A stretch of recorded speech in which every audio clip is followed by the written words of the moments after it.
Hey everybody, it's Master Gallengeist here, bringing you my review for Blade Runner: The Final Cut. And I did not like this at all.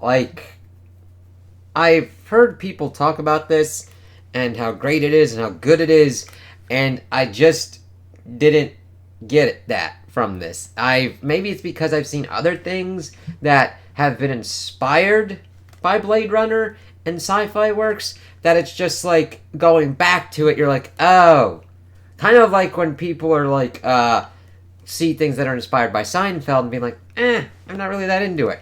Though Seinfeld still has like its own kind of things and its own positives, and this has its own kind of positives as well, but it's 117 minutes and I was bored of this thing. It looked nice, I have a good Blu-ray player and stuff, and it just bored me. I mean, I understand the basic premise, I understand how the kind of world is working and everything, but there's a lot of dead space to it for me. I don't know if that's because of what was going on with like certain kind of voiceovers and different kind of cuts. I don't know. It's funny because there's certain Ridley Scott movies that I like. I really like Gladiator, Alien. Really like Alien. I think of that as one of my quintessential horror movies. And I'm not that much into horror. But we'll talk about like horror movies in another review because I've got that one coming up too. Kingdom of Heaven, Gladiator, The Martian. But then there are other ones like Prometheus and Alien Covenant, and Gladiator 2, and then this one. So, funny enough, it starts off in, giving us an understanding of replicants and androids. Let's see here.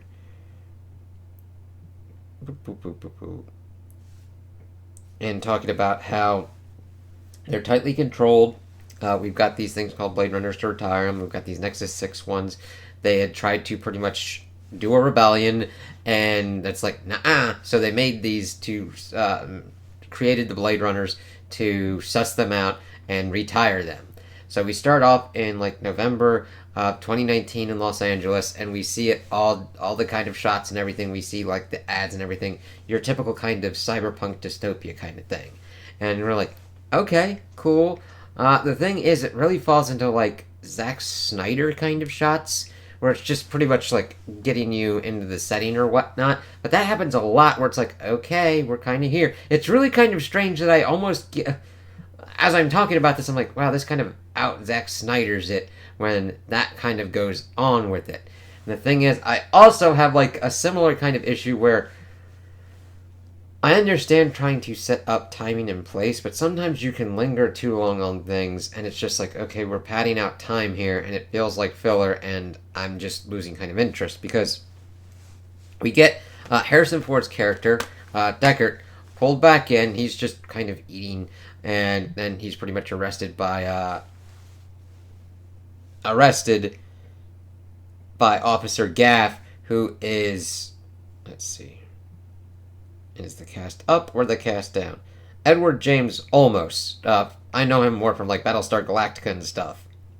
And Bryant pretty much brings up that the 6 replicants were off-world. They crashed in a shuttle. They tried to get into the Tyrell Corporation, who's pretty much the ones that make the replicants. 2 of them got fried, so 4 of them were in the wind, and they're trying to figure out what's kind of going on. Now, in the beginning, we also see this one dude pretty much getting a kind of replicant kind of test and kills this one dude. And this is where other kind of issues pop up as well, technical-wise. I usually bring this up sometimes sporadically, and you're like, what the fuck are you talking about? Like the Johnny Depp Sweeney Todd movie. I'd rented it from like, okay, we'd rented it from like Hollywood Video or whatnot. Yeah, I'm an old fucking idiot who fucking like rented shit and all that. But the thing was, the audio mixing on that was fucking crazy as shit. You would have to turn up the volume for dialogue, and then the minute it cracked in for like certain other kind of things, it would blast your ass out like fucking Back to the Future style with that giant amplifier. I had the same issues here where I had to turn it up loud, and then I bring this up because the dude starts blasting, and the sound effects for the blasting was just so loud. I was like, fuck, fuck, fuck, fuck, fuck, fuck, fuck. So I had to sit throughout here playing with the volume as well to figure out, okay, oh, dialogue's popping up, boop, boop, boop, boop, boop, boop, boop. And then I had to be like, is something crazy gonna happen? Boop, boop, boop, boop. You don't really like to have to do that every so often of what's going on with this. I'm like, I don't know. So, Deckard is tasked with this, even though he was pretty much out of the game, fired, something like that. But, I mean, he's got veiled threats that are going on him, and... Oh, I didn't even know that. Thank you, Wiki. That dude was a Blade Runner. I thought he was just an employee kind of dude. So we're looking after Leon, Roy Batty, Zora, and Pris. We're given that Leon was pretty much like an ammo loader.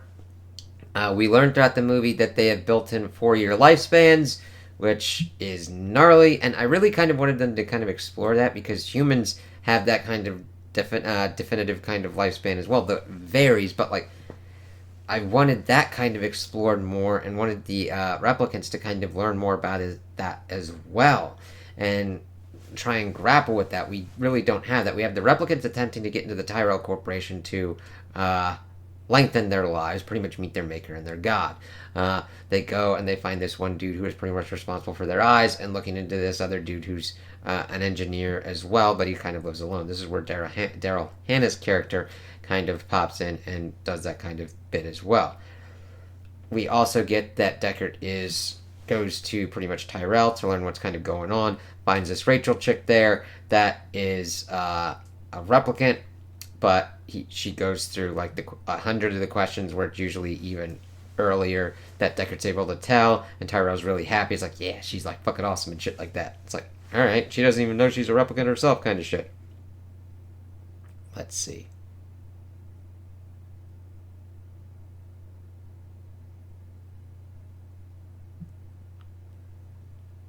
And of course giving false memories to provide emotional cushion, and that she has no knowledge of her true nature.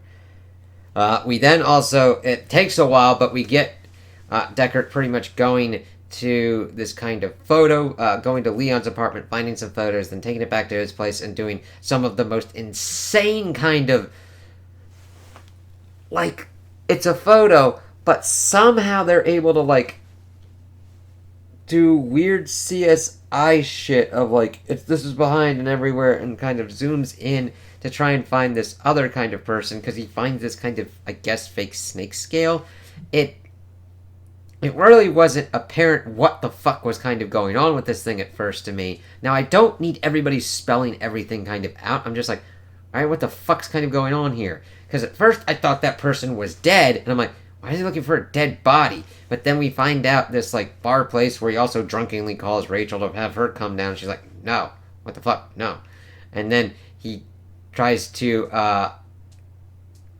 act and get this one kind of exotic dancer chick.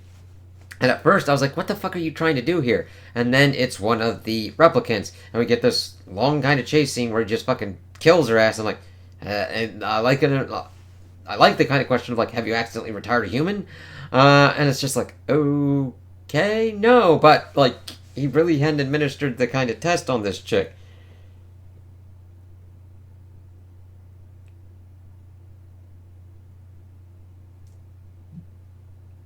We also see that Rachel tries to prove her humanity, but then Deckard's like, your shit's an implant. And she's like, no.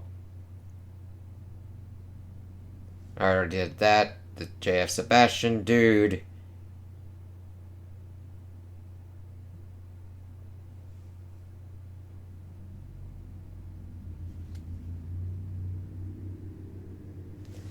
And then he's pretty much tasked with also retiring Rachel, which kind of makes no sense. She hasn't really done anything, and you would think that Tyrell would have kind of more of a pull since it was a kind of experiment, unless they were done with the experiment, so she's attempting to figure out her own kind of nature. But we don't have any really kind of connective tissue on that kind of front. We just see her added to the list kind of randomly. It's like, alright. But then Leon's like, "What up, asshole?" and attempts to kill him, but Rachel is also in the crowd, pops up and uses Deckard's gun to kill Leon. Though, in that kind of kill shot, Leon's head kind of has the biggest fucking hole I've ever fucking seen, and it really should have killed Deckard too. So they kind of get back and they're kind of discussing what's kind of going on. And just trying to figure out who they are. Deckard's like, "Yeah, I won't let them come for you or anything like that. You saved my ass." It's like, yeah. I mean, it's probably gnarly that, like, it's a replicant using someone's weapon and killing another replicant. But I guess he's just, like, kind of figuring out, like, nah, just fuck it. And then we get some kind of crazy shit as, like, Rachel is attempting to leave, but Deckard then, like, forcibly kisses her. And pretty much is really kind of forcing himself on her. I'm like, what the fuck are you attempting to do here? And the thing is, even though these replicants have memories and very short lifespans, there's really that power dynamic that I'm just very uncomfortable with. I'm like, Deckard, no, screw you. So Deckard leaves Rachel at his apartment and goes for the other replicants. We learned that the Sebastian dude has a premature aging disorder and pretty much is utilized. He has this kind of chess game that he has with Tyrell, and Roy pretty much is like, "Hey, let's go see Tyrell." And that's pretty much what they do. And Roy pretty much gets him to utilize a move that forces Tyrell's like, "Come on up." And then Roy's like, "Can you help my ass?" It's like, "Yeah, we've run through all these different kind of ways. None of it will help you." And then he's like, "Fuck you," and then pretty much gouges out his eyes. I don't know if this kills him. I'm assuming it more kind of kills him, i.e. the creator, Frankenstein kind of thing kind of going on. But I'm like, okay. See, the thing is, it was probably gruesome back in the 80s, but when you've seen the mountain pop Oberyn Martell's head like a watermelon on Game of Thrones, you're like, until I see, like, boom boom chi, like, really big ass damage, I don't know what's going on here. Let's see. Okay, they say he crushes a skull. Oh, I didn't even know that. Sebastian evidently tries to flee and is later reported dead. So Deckard pretty much then, the end point of the movie, has Deckard pretty much finding them in Sebastian's apartment, has a fight with Daryl Hannah's character. What was it? Chris? Which is kind of a strange-ass fight. But he is able to kill her, and her freaking out when how he's, like, killing her with just, like, shooting her with his pistol and everything. But then Roy's like, "Ah!" And goes nutty gnarly doodah, getting down into his underwear and running around, stabbing his hand with a nail, and just kind of going nutty doodah. Now, the sound mixing might have been off enough that I didn't hear important dialogue stuff going on, but I'm just like, alright. So they're kind of chasing each other around. He breaks 2 fingers on Deckard's hand, and Deckard's trying to kind of deal with that and trying to kind of like escape run as well, and they kind of jump across buildings, and Deckard almost falls off, but he like hoists him back up and talks about like all the memories that he's got, what he's kind of done, and that they'd be lost in time, like tears in the rain as it's raining, and then he kind of dies. Graf then just comes out of nowhere and is like, "Hey, good buddy, that Rachel's not going to live long, but then again, who does?" And then he returns to retrieve Rachel. We get this whole kind of unicorn thing, and the final cut one ends here as they kind of leave in the elevator. And on paper, it sounds like I should be into this movie. Kind of noir, gritty, cyberpunk, dystopian future kind of stuff to kind of figure out what's going on, who's human, what defines humanity and everything like that. And I really got nothing out of this movie. Now, others can and have done great kind of works that I've probably liked better than this one. I just didn't get anything out of it. And I like Harrison Ford. I don't put it really with the actors, but down to the content and how its execution is. I like other Ridley Scott movies, but I really had problems with like Prometheus, with him trying to deal with like these balancing high concepts and having a character and a narrative and plot kind of going at the same kind of time. Alien Covenant was just like, oh, you want more Alien, bitch? Here you go, and then just fucking screws up stuff that's like, it's always what happens when you do with a prequel, that whenever you're trying to fill in gaps, you have to be very, very careful with how you do these kind of things. But that's a whole other problem that deals with whole other kind of solutions here. Here, I was just... The visuals were alright. Now, I'm not watching it at the time that it was made, so it's not going to be the best. Do I think it's the worst? Fuck no. For its time, I get it, but it didn't, draw me in to the place and the setting. It felt more like doing auto run on a horse, and you're just going around and not playing the video game and not really doing anything. You're like, alright, like, wouldn't fast travel have been better here? Like, what is this supposed to be accomplishing for me? Because there just seemed to be like a lot of dead spots for me where it didn't feel like it was drawing me into the world. Now, you could have the opposite kind of effect and be like, this is drawing me in. This is making me like, what's going to happen next? What's kind of going on? I had the opposite. Does that invalidate yours? Fuck no. You like it, you enjoy it, that's cool. I just didn't have that kind of reaction with this. And I've seen other media, other like movies, shows, games, books, deal with these kind of matters better. Now, this doesn't mean that I'm like against reading the book that this is based off, Do Androids Dream of Electric Sheep? And I actually want to read that at a certain kind of point and see kind of how I feel about that versus this one. I definitely think that this is not an adaptation for me and doesn't really work for me because, again, it just takes a long time to kind of get to certain kind of places. And I think the narrative feels more padded out for me on that, and that there's a lot more kind of depth that could be plumbed for the characters, the world, and what's kind of going on here. I just feel that it's more inch deep for me than what I'd really like or am kind of used to. Though that doesn't mean that like simplistic plots or simple character development is bad either. I really like it when things are done effectively. This just was not for me, and I was just bored. Even with the action and everything, I'm just like, eh? And the action wasn't bad or anything. I don't know. I don't remember any kind of weird jump cuts. God damn. Okay.